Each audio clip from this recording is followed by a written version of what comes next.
no lo conocen, para quienes no conocen el trabajo que hace la página de opinión Ruta Crítica, que surgió hace 6 meses gracias a la iniciativa de varios amigos académicos, estamos aquí. Es una página que tiene por principio fundamental, como dice nuestro eslogan aquí al lado, generar pensamiento, debate, discusión, enfrentar con argumentos, con análisis, las profundas discrepancias políticas que están sucediendo en el país. Esta página durante estos 6 meses ha tratado de hacer una especie de contrapeso en el análisis respecto de las cosas que están sucediendo en la política, en la economía, en la cultura en el país. Porque a más de lo que ha pasado en términos políticos, estamos sufriendo una especie de dictadura mediática, en la cual lo que hace el gobierno, lo que hace la oposición, entre comillas, lo que hacen los grupos de poder que han recuperado ciertas canonjías dentro de este gobierno, han impuesto una visión de la realidad. Ruta Crítica nació, mejor dicho, para tratar de enfrentar con pensamiento, con análisis, con seriedad, compañeros, con absoluta seriedad, lo que pasa en el país y lo que pasa en la región, porque nada de lo que pasa en la región es ajeno a lo que también vivimos en este momento. En una era de regionalización de conflictos, de regionalización de políticas ajenas a nuestro sentir y a nuestras propias realidades internas, el análisis tiene que ser también regional y no solamente nacional. Ruta Crítica ha nacido para eso.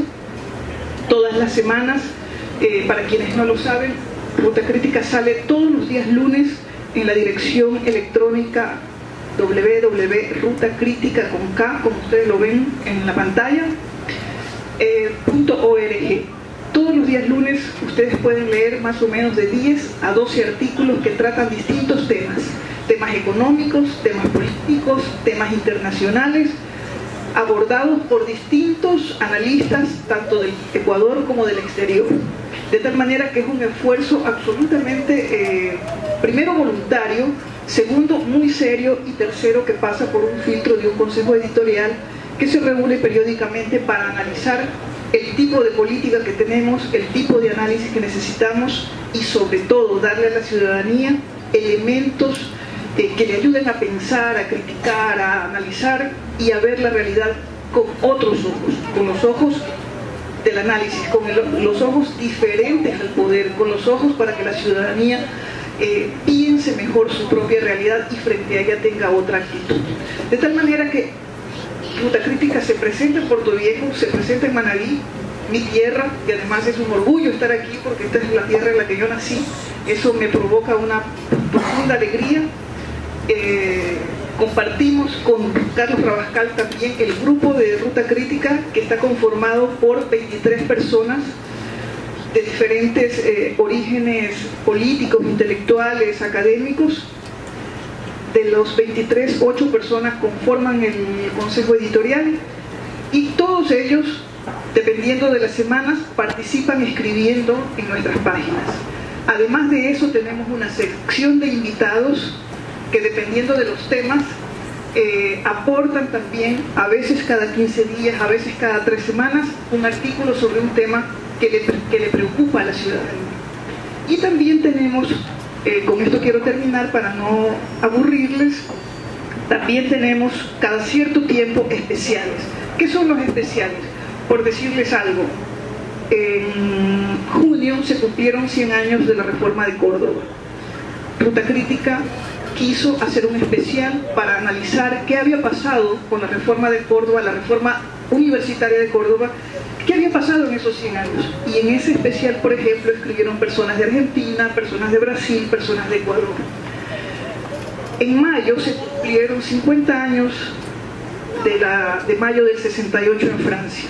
También tuvimos a 8 articulistas de distintas partes del país, amigos de las personas que conformamos Ruta Crítica, y los invitamos a hablar de qué había sucedido después de 50 años con ese movimiento, qué consecuencias tuvo en el pensamiento, en la cultura, en la política, en las formas de hacer resistencia política y social, etc.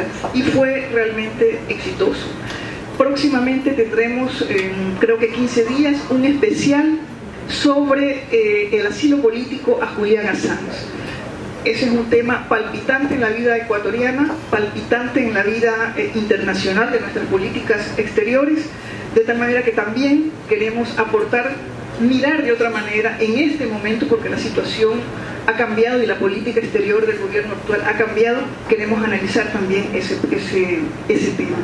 Eso es Ruta Crítica, una página para pensar, una página para invitarlos a reflexionar, y para nosotros es un orgullo esta tarde presentarla en Puerto Viejo.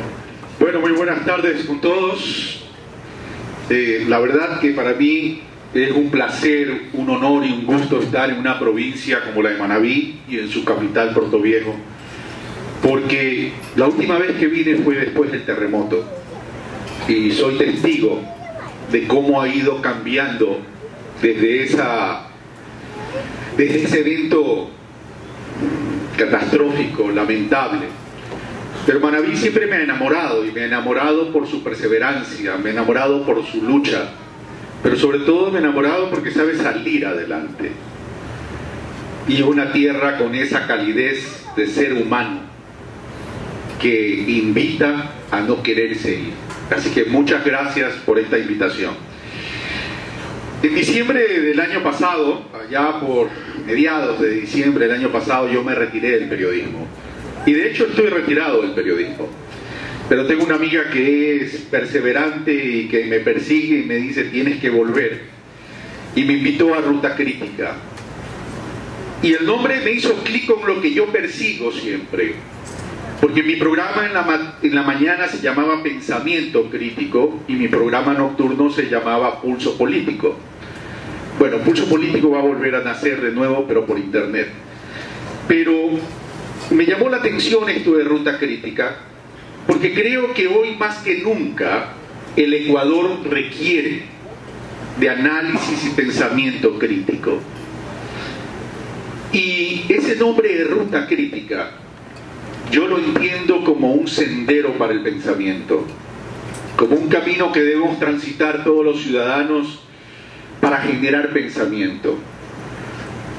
He tenido la oportunidad de recorrer el país y lamentablemente tengo que decirles que ya no veo una unidad, que no veo ese concepto de comunidad que antes, a lo mejor lo que somos de la generación de los 60 para atrás, sí lo sentimos y sí lo vivimos. Porque cuando se entendía el concepto de comunidad, lo entendíamos como tejido social, como varios elementos del tejido social que se podían ir interrelacionando entre sí para generar un buen vivir, que lo establece la Constitución de la República. Pero soy un convencido de que nunca alcanzaremos un buen vivir, primero, si no entendemos lo que es un buen convivir. Pero dentro de todos estos conceptos, también he pensado mucho sobre cuáles son las razones que el país no ha pensado en una visión de desarrollo, entendiendo la visión de desarrollo como esencia del ser humano en la política de Estado, en la política pública. Mucho se debate en el Ecuador sobre los temas económicos, pero se los debate desde la óptica fiscal, se lo debate desde la óptica macrofiscal.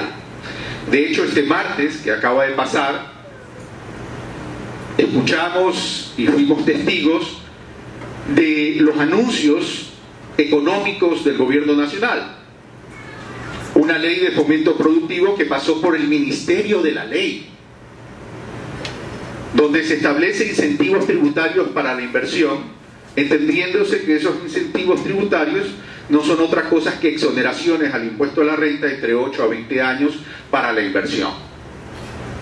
Y también se nos dio a conocer cuáles eran los ajustes de coyuntura macrofiscal, donde se enfocaba básica y fundamentalmente a reducir el tamaño del Estado en miles de millones de dólares. Pero que a esto hay que ponerle rostro. es que no es cuestión de una ley. No es cuestión de decir vamos a reducir, eliminar, fusionar. No.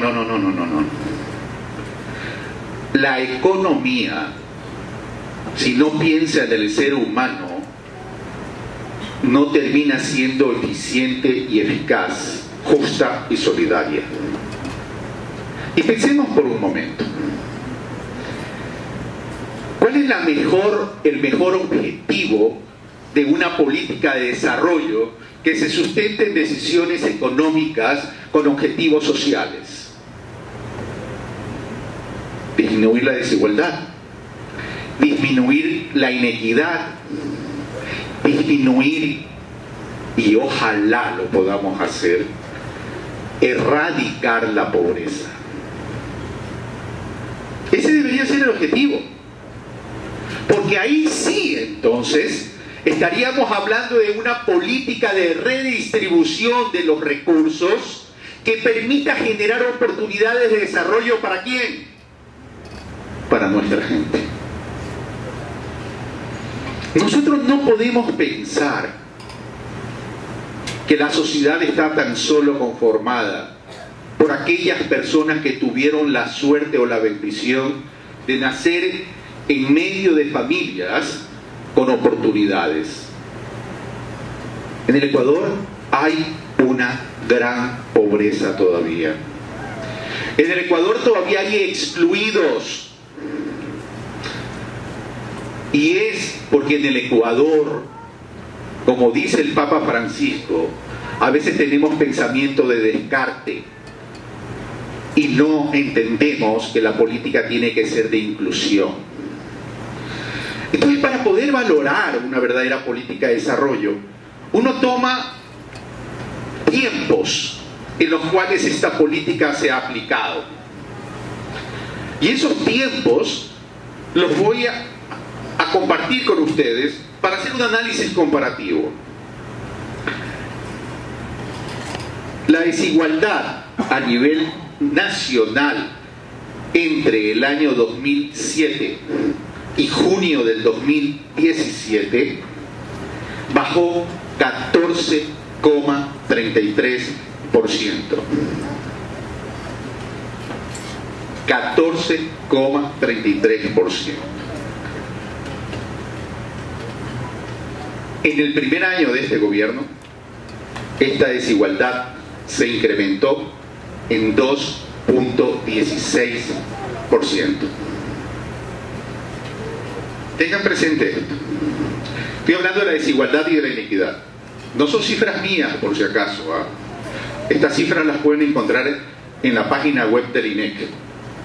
¿Sí? Ahí la pueden encontrar. No son cifras de mi autoría. Yo lo único que hago es analizar las cifras públicas del mismo gobierno e interpretarla. Recuerden esto, entre junio del 2007 y junio del 2017, es decir, el periodo del expresidente Correa, la desigualdad bajó 14,33%. Y en este año, es decir, julio del 2017 y julio del 2018, la desigualdad y la inequidad se incrementó en 2,16%. Pero, ¿qué es lo preocupante? Que cuando los indicadores de desigualdad y de inequidad se incrementan, significa que estamos deteriorando aún más a esa población vulnerable de escasos recursos y le estamos diciendo, señores, ustedes tienen hipotecado su futuro, a lo mejor por un tiempo que nadie sabe cuál será. Y es que la inequidad y la desigualdad tiene que ver con la pobreza. Y ahora veamos el comportamiento de la pobreza entre los 10 años del 2007 al 2017 y en el último año o en el primer año de este gobierno. La pobreza a nivel nacional, en los periodos que ya mencioné, disminuyó 2007 al 2017 en un 37%. Una disminución bastante importante, por cierto. Pero en el último año, es decir, en el primer año de este gobierno, la pobreza a nivel nacional, según fuentes no de Carlos Rabascal, sino del INEC, el Instituto Nacional de Estadísticas y Censo, se incrementó en el 6%.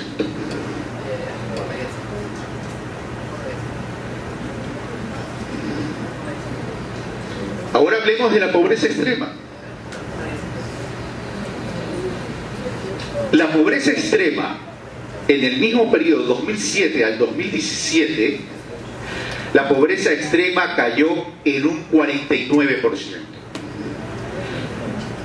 Pero lamentablemente, ese mismo indicador de pobreza en el primer año de este gobierno se incrementó en un 7.14%.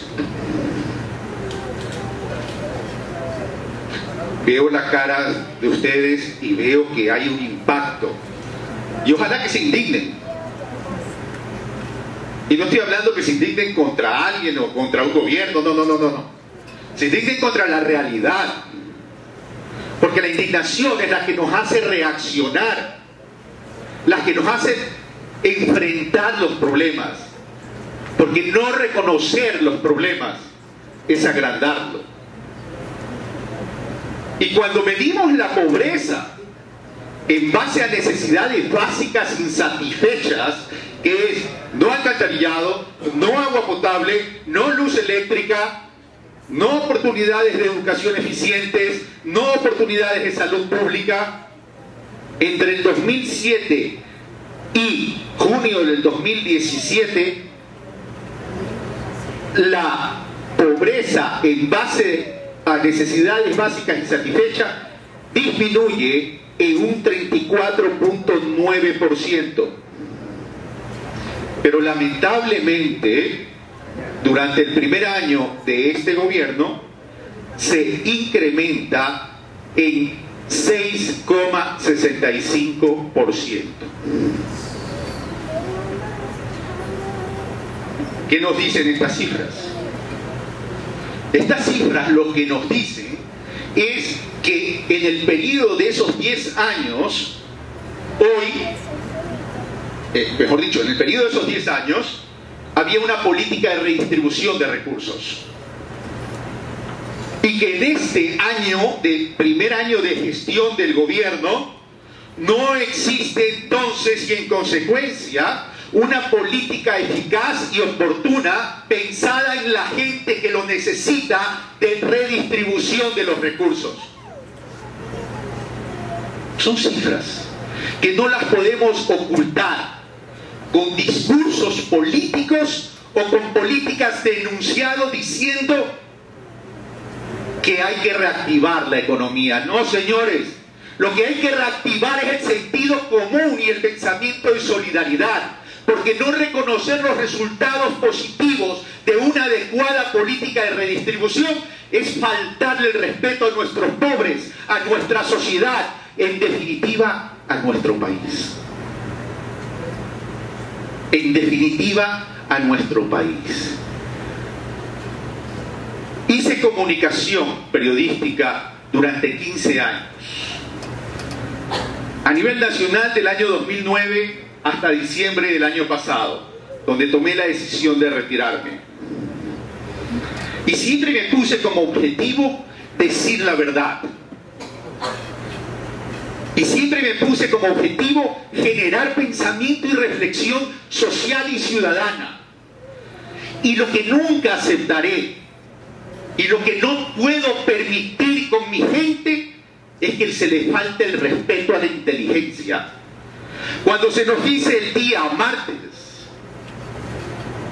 que se recibe un Estado obeso, cargado de gasto corriente, y que por tanto hay que tomar las medidas de ajuste y apretarnos los cinturones.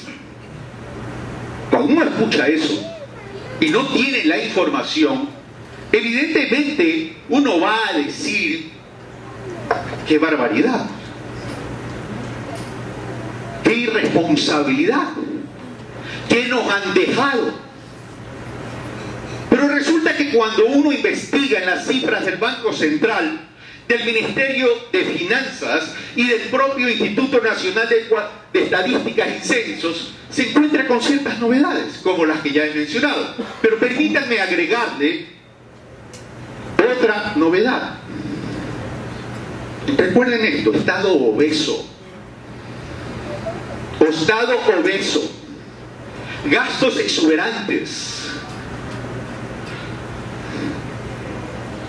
Y hagamos una comparación entre el primer semestre del 2018, enero-junio del 2018, versus el primer semestre del 2017, enero-junio del 2017, y analicemos.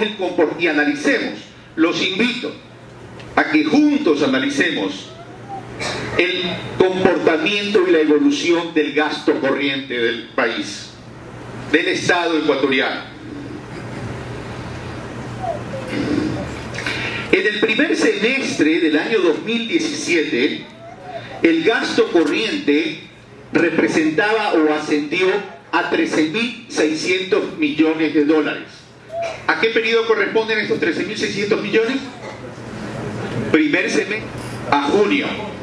Ahora veamos el primer semestre del 2018, enero a junio.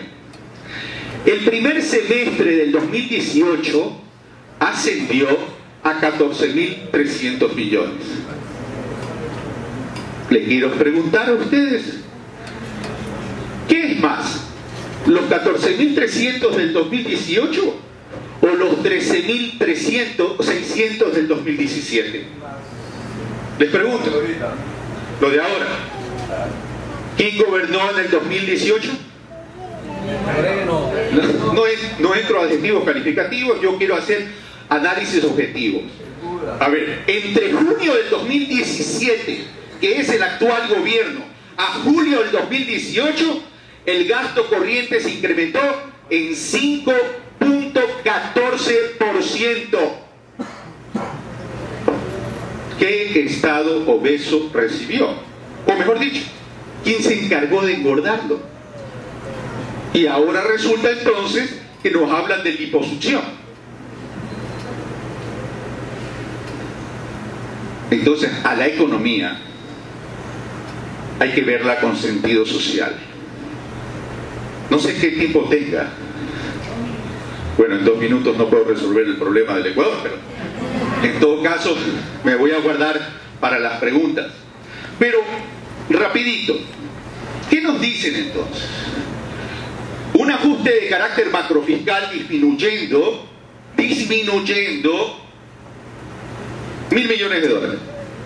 Pero resulta que esos 1.000 millones de dólares que tienen rostro han significado 1.500 empleos. Y que ya en los últimos tiempos redujeron 42.000 empleos. ¿Ok? Pero nos plantean una ley también de fomento productivo donde hay incentivos que son exoneración de impuesto a la renta para la inversión, pero no se nos dice qué le van a dar a cambio al Estado ecuatoriano. Porque el hecho de exonerar impuesto a la renta, ¿qué significa? El Estado ecuatoriano no va a tener recursos vía tributos para poder redistribuir la riqueza. Entonces la pregunta es, ¿con qué me lo vas a compensar como Estado? ¿Qué me vas a dar a cambio para compensar esa exoneración de impuesto a la renta? ¿Vas a invertir 9.500 millones? Perfecto, aplausos. ¿En qué tiempo? ¿En qué sectores de la economía? ¿Qué generación de empleo? ¿Y cuánto de eso, correcto, se va a quedar en el Ecuador? ¿Cuáles son los impactos positivos que va a generar esa política de exoneración de impuestos entre 8 a 20 años? ¿Qué me das a cambio al país? ¿Cuánto empleo vas a generar? ¿De qué calidad lo vas a generar? ¿Qué innovación y tecnología me vas a transferir? ¿Y qué conocimiento me vas a transferir? no se trata de una política de desarrollo que se sustente tan solo en los enunciados. Se trata que tenemos que ver al desarrollo social de los ecuatorianos de forma integral. Y con esto termino para complementar. Señores, mucho tiempo en este país, en nuestro país, en nuestra tierra se habla de libertad. Pero quiero preguntarles, ¿hemos sabido ejercer la libertad? Y con esto termino con un pensamiento de este filósofo alemán, von Goethe. La libertad es como la vida, tan solo la merecen aquellos que saben conquistarla todos los días. Y se la vuelvo a repetir, la libertad es como la vida, tan solo la merecen aquellos que saben conquistarla todos los días. Por eso, esta ruta que hemos escogido tiene que ser crítica para pensar en aquellos que no tienen hoy, pero que deben tener mañana, para que esta democracia sea en libertad, pero con justicia social.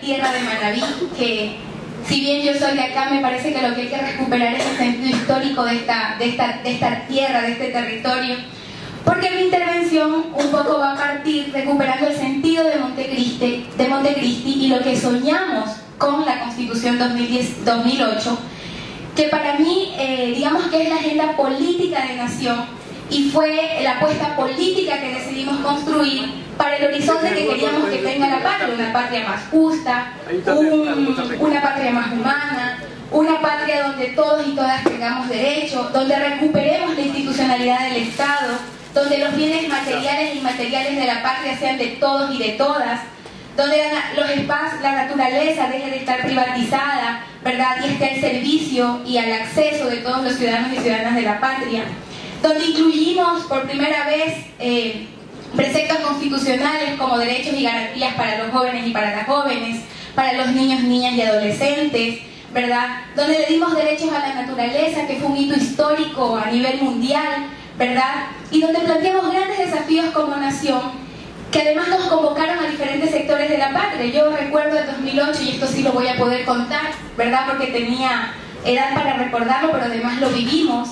Cómo convocó Montecristi a tantos seres humanos y a tantas mujeres y sectores sociales que nos dimos cita y que nos encontramos en un punto común, que era la construcción de una patria diferente después de 25 años de democracia dura, feas, dolorosas, ¿verdad? En la que se radicalizaron las desigualdades sociales, ¿verdad? Era la posibilidad de construir una nueva patria. Y yo creo que eso es importantísimo, porque las diferentes elecciones que hemos vivido a partir de la Constitución de Montecristi han sido precisamente para marcar el camino de que no retrocedamos a esos 25 años de democracia que le hicieron tanto daño al país. Y me parece importante decir que la apuesta política por el actual presidente de la República, en la que también nos convocamos muchísimos sectores, era reafirmar el espíritu de Montecristi, no era lo contrario, era reafirmar lo que nosotros habíamos plasmado en la Constitución ecuatoriana, que votamos mayoritariamente los ecuatorianos y las ecuatorianas.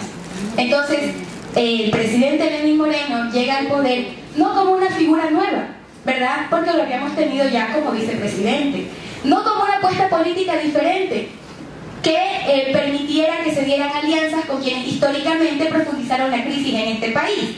La apuesta por Lenín Moreno, por el actual presidente de la República, era una apuesta por radicalizar, por reafirmar el espíritu de Montecristi, ¿verdad? En el camino, por supuesto, han pasado varias acciones que nos permiten analizar que algo está pasando, ¿verdad? Nos vamos a dar posibilidad al inicio de este diálogo de sospechar que algo está pasando, ¿verdad? Aunque al final podamos afirmarlo o tal vez negarlo, pero vamos a darnos la oportunidad de sospechar que algo está pasando, porque hay varios momentos que nos van marcando situaciones que podrían decir que ese sentido, nos podría mostrar que ese sentido de Montecristi no precisamente se ha ratificado en este un poco más año de gestión de un nuevo gobierno. Por otro lado, ¿verdad? Nosotros, ¿quién se puede oponer a la lucha contra la corrupción? Nadie, nadie. El diálogo ciudadano que se implementó en el gobierno de la Revolución Ciudadana, y vamos a seguirlo llamando gobierno de la Revolución Ciudadana, porque el actual presidente de la República llegó por un movimiento político que tenía como agenda la agenda de la Revolución Ciudadana, ¿verdad? Con todas las observaciones que podríamos tener a la Revolución Ciudadana, al desgaste político de los 10 años de gobierno, ¿verdad? Posiblemente también a que varios servidores y servidoras públicas hayan caído, ¿verdad?, en casos de corrupción que no vamos a negar en este momento ni los vamos a discutir a profundidad, pero insisto, ¿quién podría estar en contra de la lucha contra la corrupción? Ese no es el tema. No obstante, ¿verdad?, el problema aquí no es la lucha contra la corrupción, porque yo les decía, el diálogo con los ciudadanos y ciudadanas ya se alertó pues antes de que fuera nombrado el presidente actual. O sea, ya habíamos comenzado un proceso de diálogo previo que buscaba estos elementos o discutir qué era lo que a la ciudadanía no le estaba llenando del gobierno que teníamos en ese momento. Y uno de los temas más álgidos que salían en todos los espacios de diálogos era el tema de lucha contra la corrupción. Cuando comenzamos a tener un gobierno que planteaba como uno de los grandes temas a discutir el tema de lucha contra la corrupción, todos los ciudadanos y ciudadanas, o la gran mayoría, ya no vamos a hablar de todos y de todas, pero sí una gran mayoría de ciudadanos y ciudadanos, aplaudió que efectivamente hagamos un proceso o nos desafiemos a construir una sociedad que luchara contra la corrupción en todas sus formas, ¿verdad? La corrupción, porque se trata de construir una cultura diferente, no solamente atacar hechos concretos de corrupción, sino luchar para construir una patria, ¿verdad?, que esté libre de corrupción o en la que la corrupción nos incomode. Que no sea posible naturalizar la corrupción en los espacios públicos, pero además en general en la vida de los seres humanos, ¿verdad? Entonces aplaudimos porque precisamente el salto o el cambio, el relevo de gobierno significaba que avancemos y no que retrocedamos. Y si eso significaba luchar contra la corrupción y construir un Estado mucho más fuerte, pues entonces todos íbamos a aplaudir que tengamos ese proceso en camino. Pero ¿cómo podemos ver nosotros un gobierno que lucha contra la corrupción y que plantea mandar presos, ¿verdad?, actores políticos que fueron parte del gobierno de la Revolución Ciudadana, atacándolos de corrupción, pero que libera a Galo Lara? O sea, que plantea la liberación de una persona que está acusada de crímenes fuertes, pues, compañeros y compañeras. No fue que se llevó $5 del bolsillo de un ciudadano o ciudadana. Estamos hablando de asesinatos contra seres humanos y personas, producto de corrupciones indefinidas, ¿verdad?, que nos tienen que plantear entonces cuál es la lucha contra la corrupción que estamos llevando en el país. ¿Es realmente una lucha contra la corrupción o es que la lucha contra la corrupción se despojó de sentido político e ideológico para justificarla como persecución política que limite o que anule la posibilidad de tener actores políticos para las elecciones que se nos vienen en el 2019 y en el 2021?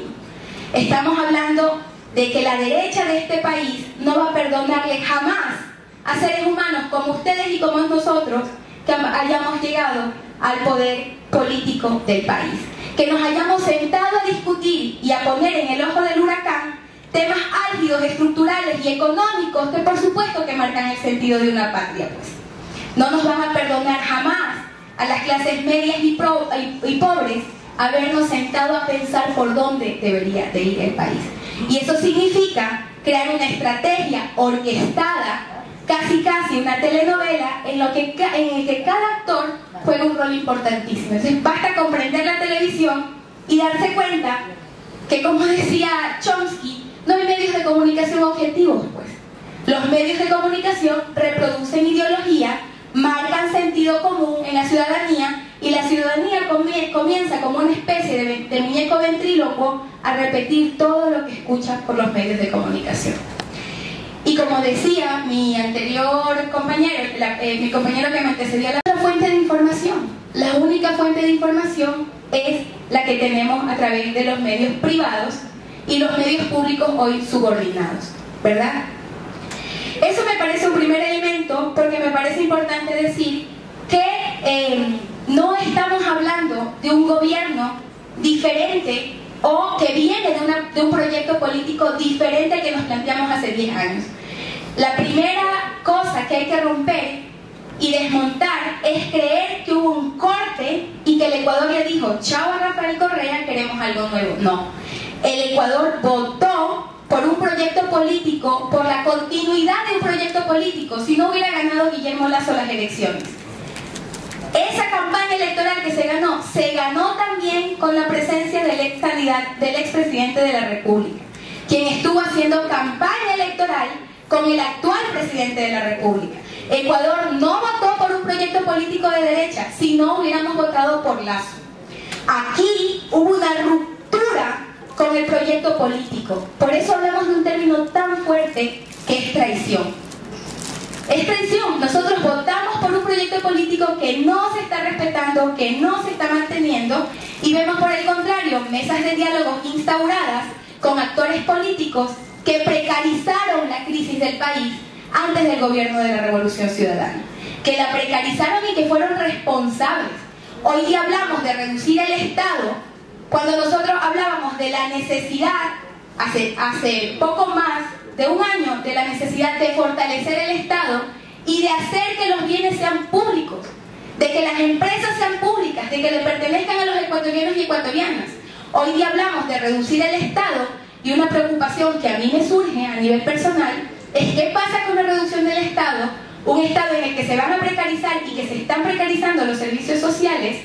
Eso significa justificación para llegar a la precarización de esos servicios que permitan la privatización de las empresas estatales. Estamos allanando el camino para la privatización. Y eso significa reducir el Estado. Pero por otro lado, esa reducción del Estado implica también cerca de 160.000 fuentes de empleo que se recortan, ya tengo 5 minutos, que se recortan, ¿verdad? Fuentes de trabajo que se recortan. Pero los servidores públicos parecería que fíjense que se ha vaciado tanto de sentido el proyecto político que hoy día hablar de revolucionario es casi que un insulto.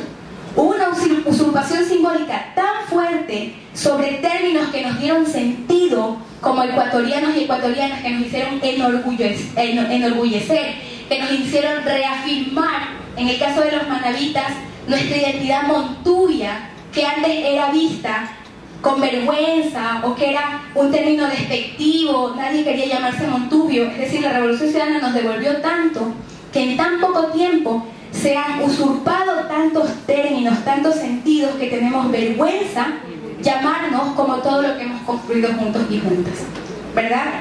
Creo que tengo menos tiempo cada vez y me estás poniendo nerviosa.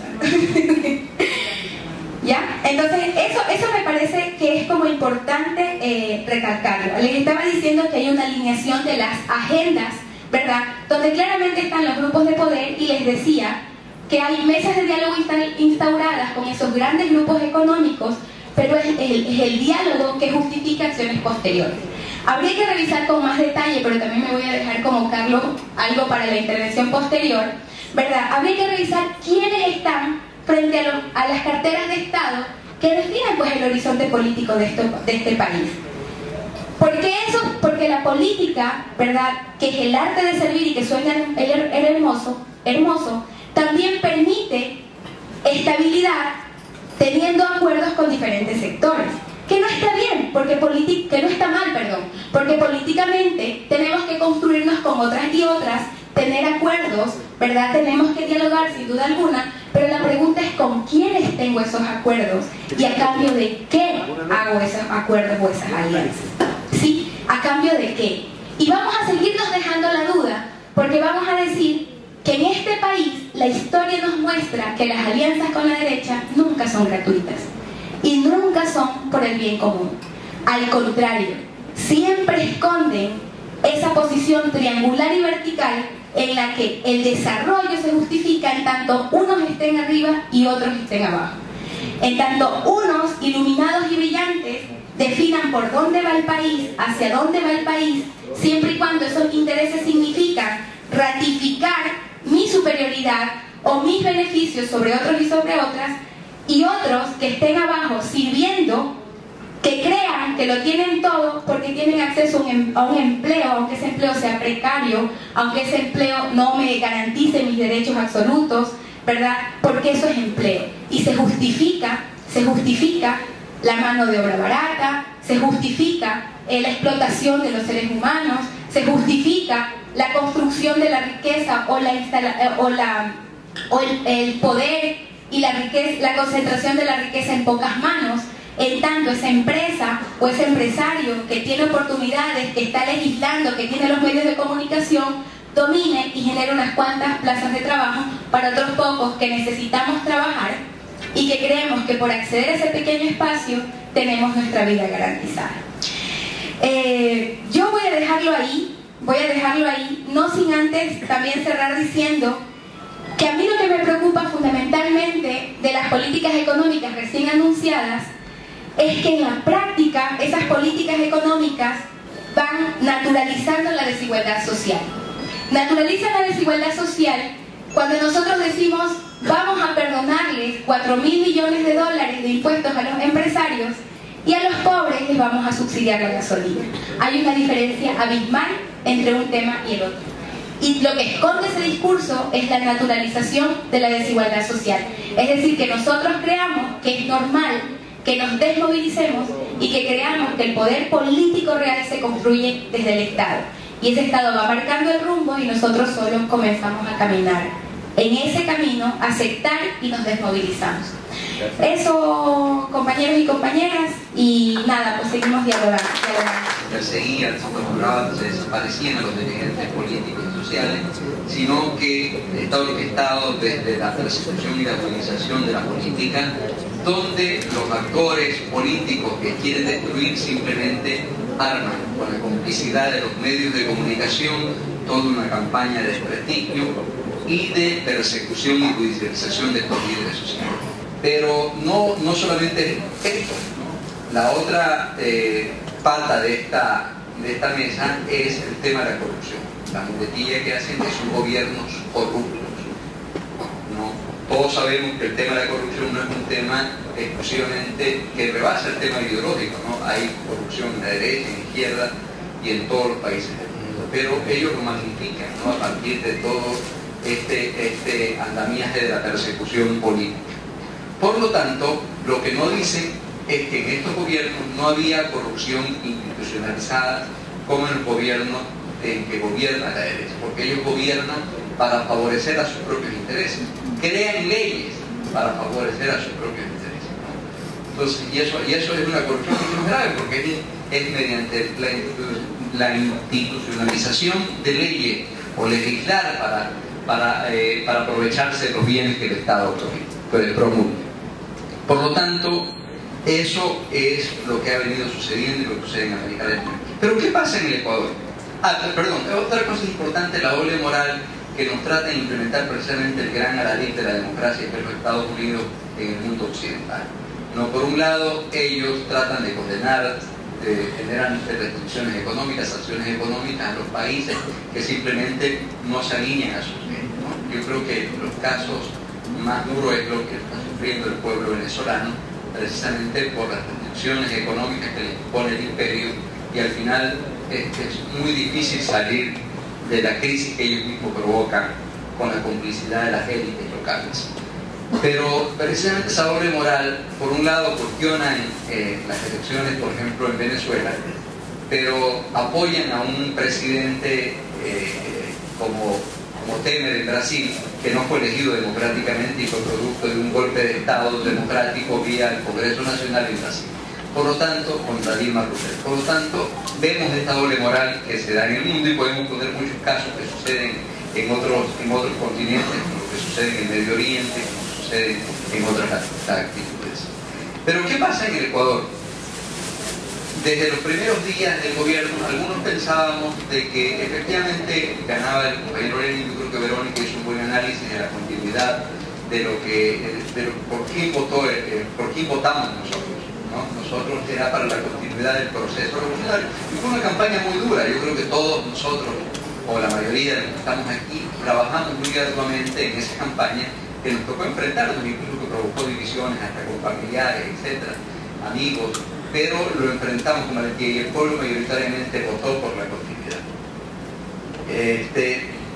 Pero desde los primeros días, y aquí interesante, incluso le decía a Carol que ella fue una de las primeras analistas políticas que salió a advertir de lo que se venía, de lo que se estaba viendo en los primeros días de gobierno. Cuando se componía el gabinete de Lenín Moreno, veíamos ahí algunos grupos o sectores empresariales expresados en el gabinete, como el señor Campana, como Eva García, etc. Decíamos, sí, y puede ser un cambio de gobierno, pero ya nos alertaba eso, porque generaban conflictos de intereses, porque durante los 10 años habíamos desterrado esa posición de que los grupos de poder pongan ministro. Y ahora vemos, yo creo que el nombramiento del actual ministro de Agricultura va por esa misma línea, una persona que se debe a un sector productivo, como en este caso los bananeros. Pero cuando veíamos al principio, yo creo que en los meses de mayo, junio, yo creo que incluso el propio Correa, cuando se despidió del país, él hizo serias advertencias ya de manera muy contundente de lo que se venía. Recuerden el discurso que dio Rafael en el aeropuerto, ya nos decían, compañeros, hay que realmente enfrentar, porque es un gobierno que quiere enterrar lo que fue la década. Por lo tanto, a partir de la consulta, lo que se pretende es desbaratar la constitucionalidad o la institucionalidad que se creó, no sé si me quito esto, no sé si me escuchan ahí. Una pila. A partir de lo que de la consulta popular, cuando veíamos las preguntas, veíamos cómo se pretendía desbaratar toda la institucionalidad que se construyó en Montecristo. Verónica nos decía la fortaleza de lo que fue la constituyente de Montecristo, una constitución, voy a hacer esfuerzo de un boicot cuántico.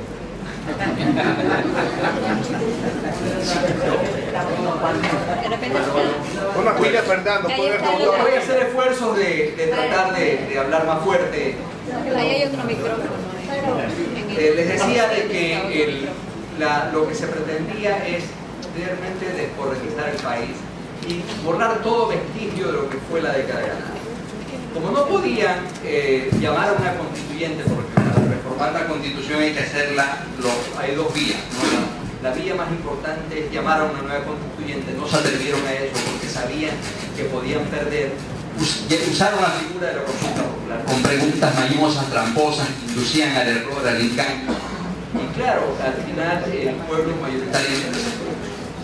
Pero veía, y lo importante es ver incluso la complicidad de organismos que tenían el deber de precautelar la vigencia de esa constitución, precisamente como la Corte Constitucional y el Consejo Nacional Electoral, que ahorita los actuales gobiernos están sufriendo las consecuencias de sus lealtades, ¿no? Porque no se movieron desde el principio apegados a derechos y ellos fueron obsecuentes, en este caso, a la protección del gobierno. Bien, pero ¿qué pasa? En el caso de yo tuve la oportunidad ahorita de hacer un ejercicio comparativo de lo que era el plan de gobierno de Guillermo Lasso y de Cynthia Viteri. ¿Qué proponían ellos en campaña? Cynthia Viteri proponía, por ejemplo, la eliminación del impuesto de salida de capital. Proponía también de tributos. Proponía la eliminación del anticipo del impuesto a la renta. Proponía una reforma constitucional, desvincularse del Ecuador, del ALBA y del UNASUR, de estos importantes espacios de integración, y derogar la ley de comunicación. ¿Qué proponía Guillermo Lasso? Guillermo Lasso proponía eliminación del impuesto de la salida de capital, igual que Cynthia, convocar a una consulta popular y suspender y revocar a las autoridades de control. No fue necesario porque lo hicieron vía consulta popular y al final cumplieron su objetivo. Manejo del dinero electrónico a la banca privada, racionalizar los subsidios de combustible, integrarse a la Alianza del Pacífico y derogar la ley de comunicación. No la han derogado, la ley de comunicación, la están reformando, y todas estas cosas lo ha cumplido el gobierno de Lenín Moreno. Entonces, como podemos darnos cuenta, ha traicionado el mandato popular que el pueblo ecuatoriano se expresó mayoritariamente. Tanto es así, no solamente reforma, destruye, persigue, sino que nos quitaron el partido político que Rafael Correa fundó. O sea, sacaron al fundador del partido. Imagínense, o sea, nos quitan, nos persiguen y a la vez nos quitan la representación legal y jurídica como es el partido político. ¿Para qué? Para destruirlo. Para destruirlo, y eso es lo más grave, lo más lamentable. Pero, y además con el fraccionamiento del bloque, nosotros cuando se ganó, cuando se triunfó en la primera vuelta, por ejemplo, se tenía 74 escaños en la Asamblea Nacional, de las cuales 40 y pico aproximadamente se fueron con la tesis Moreno. Traicionaron a los postulados por los que fueron elegidos, demostrando una actitud oportunista y de solapar las nuevas alianzas con la derecha. Veíamos con desparpajo y con sinvergüenza cómo el actual gobierno, por ejemplo, sigue con la muletilla de culpar su inacción y su incapacidad para gobernar a que el culpable de todos los males sigue siendo Correa. Entonces eso, como decía Carlos Rabascal antes, vernos la cara de tontos. No, y tratar, porque está bien que usted justifique cuando usted entra a una posición de gobierno y al final, los primeros días, usted evalúa, etc. Pero después que usted siga con esa cantaleta, realmente se vuelve una acción de inoperancia y de ineptitud en el gobierno. ¿Por qué? Porque nosotros elegimos a los gobernantes para que gobiernen, para que tomen decisiones en provecho y en beneficio del pueblo ecuatoriano, y no en función de su capacidad. Lo que se ve, lo que se prevé es un gobierno débil, es un gobierno que tanto es así, por ejemplo, que sus aliados que venían de la matriz de Alianza País, creo que queda solo el ministro Fander Falconito y Paul Granda en la Secretaría de la Política, que fue el exalcalde de Cuenca.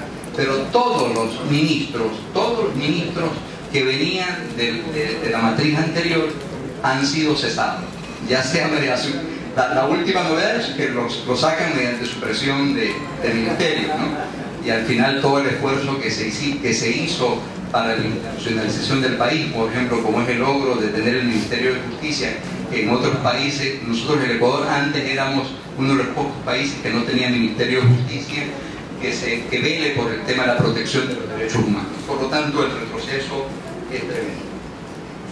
Yo creo que Carlos me exime un poco de analizar las medidas económicas de este régimen, pero tenemos algunos datos que es importante ver. Cómo ha crecido incluso el coeficiente de Gini, ha aumentado tremendamente, generando procesos de desigualdad. La pobreza ha aumentado del 23.1% al 24.5%, y la pobreza extrema ha pasado de 8.4% al 9%. Estos datos simplemente nos reflejan que estamos ante un gobierno neoliberal. Estamos entrando en un proceso, hemos entrado a generar un gobierno de transición. Es un gobierno de transición hacia la derecha, para sentar las bases para que en el 2021 se elija a un gobierno de derecha. El pacto con la derecha, concretamente, y no con cualquier derecha, ojo, con el Partido Social Cristiano. O sea, y eso lo vemos con claridad. Y lo lamentable de esto es que con la complicidad de sectores de la pseudoizquierda que en su afán de perseguir a Correa avalizaron y votaron a favor del sí en la consulta popular. ¿Por qué? Porque nosotros en los debates de las plazas públicas debatimos directamente denunciando lo que se venía en el caso ya no concreto de que ganara el sí. Y ahorita vemos las consecuencias, estamos sufriendo las consecuencias que en su momento nosotros tuvimos la valentía de denunciar. Pero Manaví es interesante cómo reaccionó, tanto en la primera vuelta. Imagínense que Manaví le dio el triunfo a Lenín Moreno. Lenín Moreno sacó, Carlos y Carol, el 54% en la primera vuelta. Le ganamos a Lazo. En la elección, en la pregunta 2, 3 y 6, Manaví votó en esas preguntas, ganamos en Manaví con el 52%. Eso significa que los votos que llevaron al señor Moreno a la presidencia eran votos que pertenecían a nuestra tendencia y a la posición de Rafael Correa. ¿Por qué? Porque Manaví valoraba lo que se hizo en esta provincia, no solamente en obra pública, no solamente en los hospitales, sino que supo estar a la altura en una de las tragedias más grandes que hemos soportado nosotros en los últimos tiempos, como fue en el terremoto del 16 de abril. Que de manera célere, yo tuve la oportunidad de estar desde los primeros días trabajando, porque me ocupó estar en el tema del Ministerio de Defensa, y vimos y los organismos humanitarios, principalmente Naciones Unidas, felicitaba al Estado ecuatoriano por cómo se enfrentó esta tragedia humanitaria, con la responsabilidad. Y yo creo que el pueblo manavita es un pueblo noble y es un pueblo agradecido. Y eso no lo entendía la oposición. Por eso pretenden ahorita para ellos es muy importante nuevamente el electorado de Manaví. Por eso vemos a un tipo descalificado como Adelgado Bucarán opinando permanentemente sobre Manaví. Por eso vemos a todos los partidos tradicionales de la derecha opinando sobre lo que pasa en Manaví. ¿Por qué? Porque para Manaví ellos quieren realmente rescatar, y es por eso que hacen todos los esfuerzos para que el partido político de Rafael Correa simplemente salga del escenario político. Y lo que estamos viviendo en este momento es un nivel de intolerancia grave, que es lo que se viene. O sea, ¿cómo es posible que la principal fuerza política del Ecuador no se le permita tener su legalidad y su registro electoral? Lo mismo está sucediendo el día de ayer en Colombia Humana, el partido de Gustavo Petro, que tuvo 8 millones de votos en la segunda vuelta, le están negando su registro. Por lo tanto, esto es grave porque provoca un nivel de persecución y lo están obligando, están jugando con fuego porque afecta gravemente a la democracia, porque no están permitiendo que una organización política importante participe dentro del ámbito de la democracia, dentro del marco legal, y están obligando a generar problemas de ilegalidad y de conflicto social, como ha sucedido en Colombia. ¿Por qué? Porque las élites por lo general son intolerantes, porque las élites no permiten, no nos perdonan por haber estado fuera del ejercicio de gobierno durante 10 años. Ellos tienen hambre atrasada. De la gente que fue nuestra. Es una pregunta que carcome el alma. Pero cuando uno sale de la zona emocional, cuando uno sale de esa especie de cariño, de entrega, de convicción que le tuvo a este proyecto político del que fuimos muchos parte durante todo ese tiempo, aterrizamos un poco en la realidad, nos enfriamos y tratamos de entender racionalmente qué sucedió. Y sucedió, entre otras cosas, que cometimos muchos errores. Si no comenzamos por aceptar que cometimos en todos los ámbitos, desde el más alto hasta el más bajo, muchísimos errores en la apuesta política que significó lo que sucedió, si no comenzamos por eso, creo que no vamos a entender y vamos a seguir en esa especie de burbuja emocional que implica no entender la política ecuatoriana. No solo no entender a la Revolución Ciudadana, sino no entender la política ecuatoriana durante los últimos, yo diría, no 10 años, los últimos, desde el boom petrolero, desde los años 70, es decir, desde los últimos casi 50 años. Si no entendemos la dinámica de la política ecuatoriana en ese tiempo, no podemos entender lo que ha pasado ahora. Y entre otras cosas, lo que ha pasado ahora es que no logramos combinar, mezclar y en esa mezcla sacar una especie de líquido sustancioso que nos ayude a desmenuzar aquello que las élites que están en este momento gobernando están transmitiendo a la gente. Les voy a contar una anécdota. Anoche estuve en un restaurante comiendo, y ese restaurante que yo conocía en otras ocasiones siempre estaba lleno, completamente lleno, y anoche estábamos 3 personas y no había otros comensales. Y le preguntamos al señor mesero qué pasaba, cómo así. Entonces el mesero nos decía, desde enero este restaurante ha bajado su clientela, la gente ya no viene a comer. Además hay muchísima competencia, hay restaurantes por todo lado, y hay una demanda, hay de todo precio, etcétera, etcétera. Porque una de las cosas que hacemos los manalistas es comer, y nos gusta comer bien. Entonces, pero el Señor, uno de las amigas que estaba conmigo, le pregunta, ¿y qué le parece? ¿Y qué le parece lo que está pasando? ¿Y qué le parece la subida de los combustibles? Y el señor mesero respondió, bueno, esto es producto de la crisis que dejó el señor Correa. Entonces, claro, uno se queda... No, ya, afortunadamente ya había comido.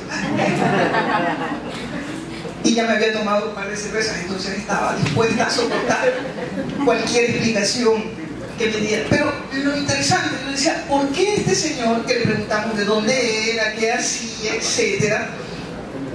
Este señor decía, repetía precisamente lo que los medios de comunicación durante un año han instalado en el sentido común de las personas. Es decir, que el trabajo mediático repetido durante tantos meses ejerce una influencia absolutamente directa en el pensamiento de las personas comunes y corrientes. Aquellas personas que no están pensando ni analizando la política, sino que simplemente son personas que de vez en cuando oyen los medios, que repiten lo que dicen y que se creen aquello que están escuchando. Eso no sería... eso lo podría decir cualquiera. Ahora me pregunto, ¿cómo es que funciona eso? ¿Cómo es que hace que nosotros que estamos aquí pensemos, algunos, no todos, en que eso que dicen los medios es la verdad o corresponde a una parte de la realidad? Ninguno de ustedes será ajeno a que los medios han hecho una especie de alianza silenciosa para construir una realidad a través de un lenguaje nuevo. Y ese lenguaje nuevo implica demonizar, satanizar todas aquellas categorías que durante una década comenzaron a ser parte de nuestro lenguaje. Y esas categorías tenían que ver con una forma de entender la política y la vida política nacional de otro modo. ¿Cuáles eran esas formas de ver la política? Primero, comenzamos a utilizar y a pensar la palabra Estado.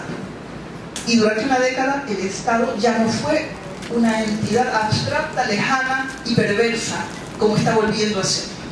¿Por qué? Porque aprendimos que el Estado, de alguna manera directa, somos nosotros. Cada vez que aquellos analistas perversos que quieren separar de una forma poco rigurosa el Estado y la sociedad están haciendo una división forzada, quizás aparentemente pedagógica, pero que nos hace olvidar que sociedad y Estado están eminentemente ligadas y que nosotros somos el Estado. ¿Cómo es que desarmamos la categoría Estado en menos de un año? ¿Cómo es que otra vez comenzamos a odiar al Estado? ¿Cómo es que los medios de comunicación repiten hasta el cansancio que el Estado no sirve, que está obeso, que está... todos los calificativos que hemos escuchado durante todo este tiempo? Y que por el contrario estamos llenos de ministerios, llenos de burócratas. Ya habíamos aprendido a decir que son servidores públicos. Ya habíamos incorporado a nuestro imaginario que aquella persona que trabaja en el Estado es un funcionario y que ejerce una labor no solamente social, institucional, sino también política. Y al construir ese lenguaje, ¿qué pasa con la gente que escucha? Comienza primero a despreciar el anterior lenguaje, que no solo era un lenguaje, era una concepción del Estado, era una concepción de la sociedad, era una concepción de la ciudadanía.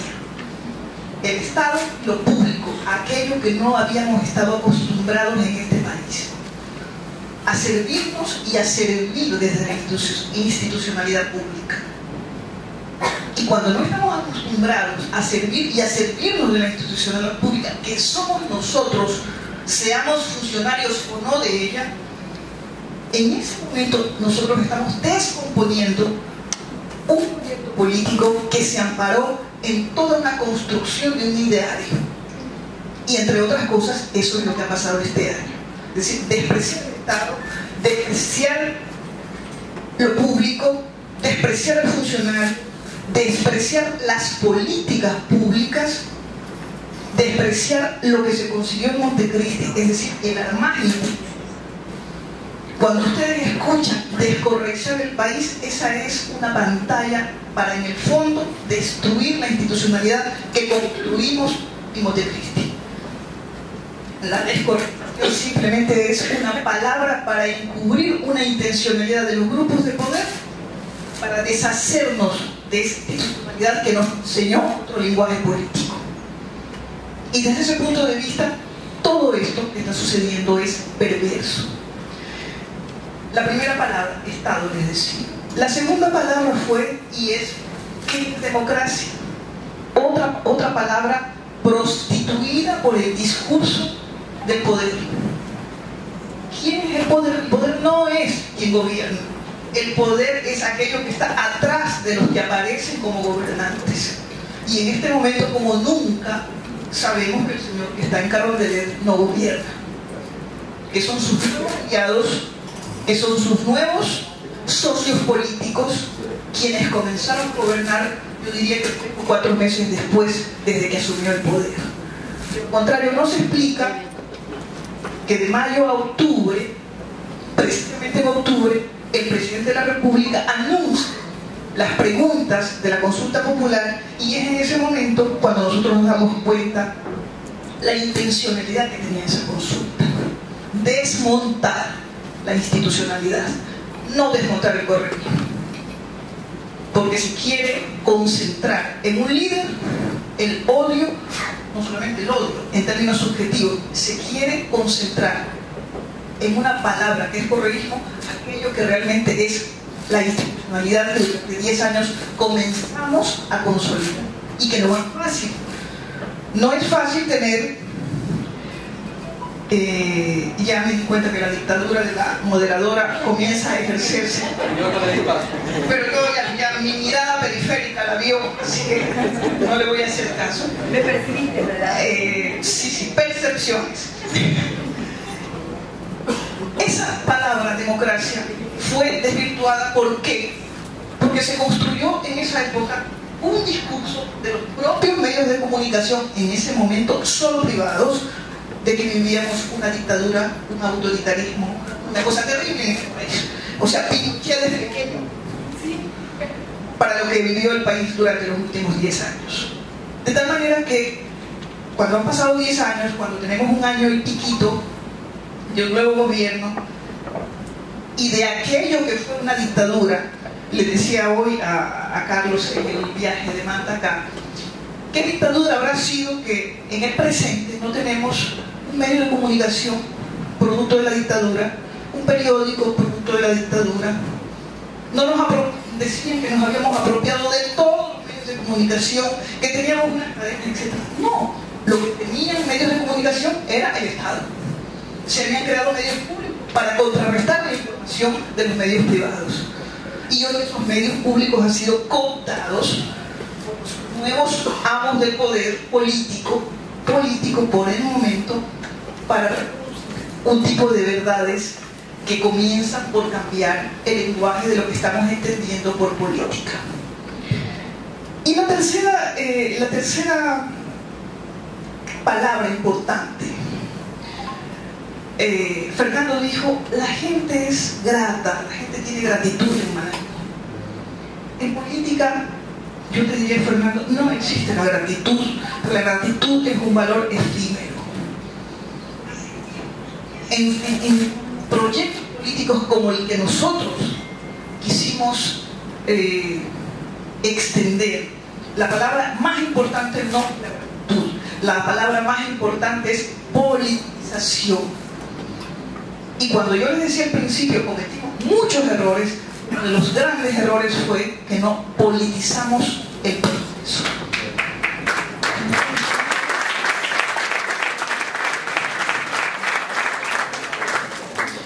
¿Qué quiero decir con esto? Politizar no es fácil, compañeros. Que la gente mire lo que sucede a su alrededor, en la institución pública, en la privada, en sus vidas personales, en sus vidas laborales, de manera política, implica tener una serie de herramientas del conocimiento, del lenguaje, de la actitud personal profesional del compromiso y de la convicción. Pero para eso se necesita un trabajo absolutamente constante, convencido y a diferentes niveles. ¿Por qué? Porque de lo contrario, aquella frase que se decía en la Grecia clásica de que el hombre es un animal político porque necesita vivir en sociedad y entenderse en sociedad y necesita llegar a acuerdos, a consensos y necesita tener objetivos. En ese momento, cuando no ha politizado la labor de un proyecto tan importante como el que tuvo el Ecuador recientemente, en el momento en que no hay politización, ese proyecto se va desmenuzando, se va haciendo. Y como no tuvimos esa politización, es obvio que durante un año y medio o menos vivamos lo que estamos viviendo. Si esto era una dictadura, si esto tenía las FARC completamente fuertes, ¿cómo es que se lo está destruyendo tan rápidamente? Entre otras razones, se lo está destruyendo primero porque lo ha hecho mucha de la gente que lo construyó. Gente sin ningún tipo de compromiso, gente sin ningún tipo de... pero también aquellos que estuvieron muy interesados en cooptar espacios de ese aparente poder absoluto que se tenía en el pasado para infiltrarlo de otros valores, de los valores que no tenían. Y en el momento que pensaba que esa función era diferente de su vida, en ese momento estaba pensando en términos políticos. Y en el momento en términos políticos estás pensando en qué, en el presente y en el futuro, en la transformación personal y social de con quien te relacionas. Entonces ese funcionario tenía un deber fundamental, hacer de su trabajo no solamente un trabajo como a veces pedía el presidente Correa, un trabajo eficiente, un trabajo honesto, un trabajo para servir